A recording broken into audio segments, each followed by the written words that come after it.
So hello everyone, welcome back to the channel. In today's video, we are going to talk about the SCT examination. जैसे कि आप सभी को पता है कि SCT होने वाले हैं, आज से SCT स्टार्ट है और जो विंडो 1 है SCT का वो 28 से 1 फ़रवरी तक होने वाली है। तो हम SCT के बारे में सब कुछ जानेंगे कि SCT कैसे हमें अटेम्प्ट करना है और क्या क्या स्टेप्स रहने वाली हैं हर एक चीज़। तो पहले देख लेते हैं कि एससीटी की कितनी विंडोज है। अगर एससीटी 1 आप फेल कर जाते हो या फिर आप अवेलेबल नहीं हो तो आपके पास दो और विंडोज रहते हैं, विंडो 2 एंड विंडो 3। तो जो विंडो 1 है वो तो अभी चल रही है एंड विंडो 2 की डेट जो है वो 12 फ़रवरी एंड 15 फ़रवरी है, 12 फ़रवरी टू 15 फ़रवरी। एंड विंडो 3 की जो डेट है वो 17 मार्च टू 20 मार्च है। ओके, आफ्टर दिस एससीटी किनको देना होगा, एससीटी किन के लिए मैंडेटरी है? फाउंडेशन लेवल में जिन्होंने पाइथन लिया है उनके लिए, डिप्लोमा में जिनका जावा डीबीएमएस पीडीएस से एमएलपी एंड सिस्टम कमांड है उनके लिए, एंड डिग्री लेवल में दिस मच कोर्सेस। ओके, अब हम देखेंगे कि एससीटी में क्या क्या स्टेप्स हमें जो कि मेनली फोकस करना है कि क्या क्या स्टेप्स होने चाहिए, वो ध्यान देना। और एससीटी है क्या पहले ये तो जान लें। सबसे पहले एससीटी क्या होता है? System compatibility test. जो इसका नाम है सिस्टम कंपैटिबिलिटी टेस्ट, इससे ही पता चल जा रहा है कि इट मींस सिस्टम हमारा कंपैटिबल है कि नहीं एग्जामिनेशन के लिए, वो चेक करेंगे वो। तो इसके लिए आपके सिस्टम में कैमरा, लोकेशन एक्सेस, वो सब कुछ देखेंगे। और आपकी फ़ोन की पोजीशनिंग कैसी है, मींस आप फ़ोन सब जब पोजीशन कर रहे हो तो आप क्लियरली विजिबल हो कि नहीं, वो चीज़ चेक करेंगे। तो वो सारा कुछ एससीटी के अंदर होता है। अगर वो अप्रूव होता है तभी आपका ओपीपी शेड्यूल होगा। ओपीपी मींस जो आपका ऑनलाइन प्रोग्रामिंग एग्जामिनेशन होता है वो शेड्यूल होगा। अगर आप एससीटी क्लियर नहीं कर पाते हो इन 3 विंडोज के अंदर तो आपका ओपीपी शेड्यूल नहीं होगा इस टर्म के लिए, फिर आपको उसको अगले टर्म में रिपीट करना होगा ओपीपी को। तो चलिए देखते हैं कि अब हमें एससीटी में क्या क्या चीज़ें करनी होंगी। पहली चीज़ तो ये कि एससीटी के लिए आपके पास ट्राइपॉड स्टैंड मैंडेटरी है, mobile phone stand, tripod stand. Because उसके बिना आपका एससीटी कंप्लीट नहीं है, वो मैंडेटरी रिक्वायरमेंट्स है। ओके, तो सबसे पहले आप सभी को ये मेल आई होगी, तो आप लोग ये मेल पढ़ सकते हो अच्छे से। तो इसमें क्लियरली मेंशन है, you must use a mobile stand and position your phone exactly as instructed by the BS team. तो जैसा कि आपको पोजिशनिंग की जो बात हो रही है वो हम पोजिशन दिखा दें, तो सबसे बेस्ट पोजिशन ये होती है।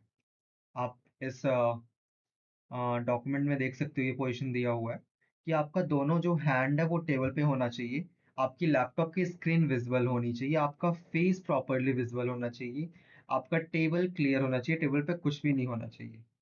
तो दैट्स द गुड इमेज। और अगर इमेज आपकी फेस क्लियर नहीं है या फिर आपका हैंड विजिबल नहीं है, जैसे कि इस इमेज में हैंड विजिबल नहीं है, या फिर आपका फेस बैक साइड से है, या फिर आपका स्क्रीन नहीं दिख रहा है, तो वो उस केस में रिजेक्ट हो जाएगा। ठीक है, तो अब चलते हैं कि हमें मेल में क्या क्या चीज़ें मिली हैं वो देख लेते हैं और उसके बारे में जान लेते हैं। तो सबसे पहली चीज़, इमेज पोजीशन सबमिशन, जो कि पिछले साल से नहीं थी, ये इस साल न्यू इंक्लूड हुआ है। और ये बेस्ट है, बहुत अच्छी चीज़ है। ताकि आप देख पाओ कि जो आप स्क्रीनशॉट ले रहे हो या फिर जो भी आप फोटो अपलोड करने वाले हो वो सही है कि नहीं, वो रिक्वायरमेंट्स फुलफिल कर रही है कि नहीं। तो आप इस लिंक पे टैप करोगे। आई सजेस्ट यू, आप कोई भी लिंक ओपन करना ना, तो वो लिंक आप इनकॉग्निटो मोड में ओपन करना, वहां पे सही रहता है। जैसे कि आप देखो अभी लिंक नहीं खुल रही है तो वो इनकॉग्निटो मोड में सही खुलता है।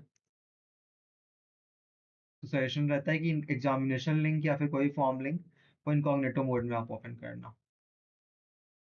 वेट कर लेते हैं थोड़ा सा। हाँ, तो ऐसा ये आपका डैशबोर्ड खुल के आएगा जब आप इमेज पोजिशनिंग वाले लिंक पे टैप करोगे। तो आप यहाँ पे साइन इन एज स्टूडेंट करोगे, फिर ये साइन इन होगा, कंटिन्यू करोगे, चेक योर सेटअप, ऐसा करके आपका सेटअप आएगा कि आप जो चेक कर सकते हो कि आपकी इमेज सही है कि नहीं। तो जो भी आपकी इमेज के स्क्रीनशॉट जो भी आप लेने वाले हो, वो स्क्रीनशॉट लेके आप यहाँ पे चूज़ योर फाइल करोगे, आप फाइल चूज़ करोगे और वेरीफाई करोगे। तो वेरिफिकेशन के बाद, अभी मेरे पास इमेज नहीं है तो मैं वेरीफाई नहीं कर रहा। वेरिफिकेशन के बाद आपको यहाँ पे वो दिख जाएगा कि वो चीज़ वेरीफाइड हुई है कि नहीं। तो अगर वो वेरीफाइड हो गई है तब तो ठीक है। अगर नहीं हुई है तो क्या चीज़ प्रॉब्लम आ रही है, किस पोजीशन में दिक्कत है, वो आप चेक करो और फिर से उसको अपलोड करो और चेक करो। जब तक यहाँ पे वेरीफाई नहीं होगी, आपको कोई और स्टेप नहीं करना। तो आप पहले यहाँ वेरीफाई करोगे, उसके बाद जब यहाँ पे वेरिफिकेशन का आपको आ जाएगा मैसेज, तो इस पेज का आपको स्क्रीनशॉट लेना है उस इमेज के साथ।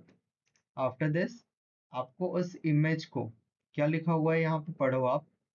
Once your image is approved, जब आपको यहाँ पे approved दिखेगा, you must upload a complete screenshot of the approved status in the Google form provided below. तो आपको फिर जो का approved status का स्क्रीनशॉट है, वो आपको गूगल फॉर्म में अपलोड करना होगा। जो एक क्लियरली विजिबल होना चाहिए, क्रॉप नहीं होना चाहिए, ऐसे नॉर्मल फोटो रहनी चाहिए। जैसे नॉर्मल स्क्रीनशॉट लेता है फुल स्क्रीनशॉट, वो रहनी चाहिए। तो ये हो गया आपकी गूगल फॉर्म का सीन। गूगल फॉर्म में मैं आपको खोल के दिखा देता हूँ गूगल फॉर्म कैसा दिखेगा। गूगल फॉर्म कुछ ऐसा दिखेगा जिसमें आपको यहाँ पे टिक करना होगा, अपना नेम फिल करना होगा, अपनी कॉलेज आईडी फिल करनी होगी, और जो स्क्रीनशॉट आपका मिला है वो स्क्रीनशॉट यहाँ पे आपको अपलोड करना होगा, जो आपने स्क्रीनशॉट लिया।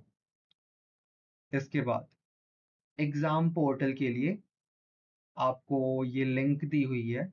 अगर आपको उस चीज़ में कोई प्रॉब्लम आती है वहाँ पे, अभी बताता हूँ। ये एग्जाम लिंक दी हुई है। इस एग्जाम लिंक को आप कॉपी करोगे और इनकॉग्निटो मोड में ओपन करोगे। तो मैं अभी नॉर्मल टैब में ही खोल लेता हूँ। तो ऐसे साइन इन करने के लिए आएगा ये। फिर आप साइन इन करोगे,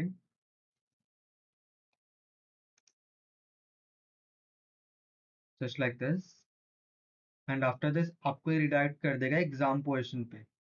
तो यहाँ पे आपसे लोकेशन एक्सेस मांगेगा, एंड सारी कुछ चीज़ें मांगेगा, location access, and after this वो आपका सिस्टम चेक करेगा, कैमरा एक्सेस मांगेगा। वो आपको सब कुछ अलाउ करना होगा, कंटिन्यू करना होगा। वो सारा कुछ करने के बाद आपका पोर्टल लॉगिन हो जाएगा। लॉगिन होने के बाद आपको कुछ क्वेश्चंस मिलेंगे, लाइक आपकी ट्राइपॉड की साइज कितनी है, आपका कैमरा कंपैटिबल है कि नहीं, आप लैपटॉप यूज कर रहे हो, फोन यूज कर रहे हो, क्या यूज कर रहे हो, वो सारी चीजें नॉर्मल बेसिक क्वेश्चंस रहेंगे। वो क्वेश्चंस करने होंगे, और फिर जैसे आप normal assignments, creative assignment submit करते हो, वैसे ही आपको वो सबमिट करना होगा, और वो सबमिट हो जाएगा डायरेक्टली। और अगर आपको ये सारी चीज़ें करने में कोई प्रॉब्लम आती है, कोई प्रॉब्लम आप फेस करते हो, तो आप ये जो गूगल फॉर्म है यहाँ पे अपनी प्रॉब्लम बता सकते हो, उनको मेंशन कर सकते हो, तो वो solve. And after this all the processes, if you face any problem you can just right your problem in the comment, I'll solve your problems. And if you like the video, guys, please subscribe to the channel. Thank you so much. And please share this video with your friends so that they can also complete their SCT examination. And all the important links you will get in the description. So check it out. Thank you so much, guys. Thank you. Thanks for watching.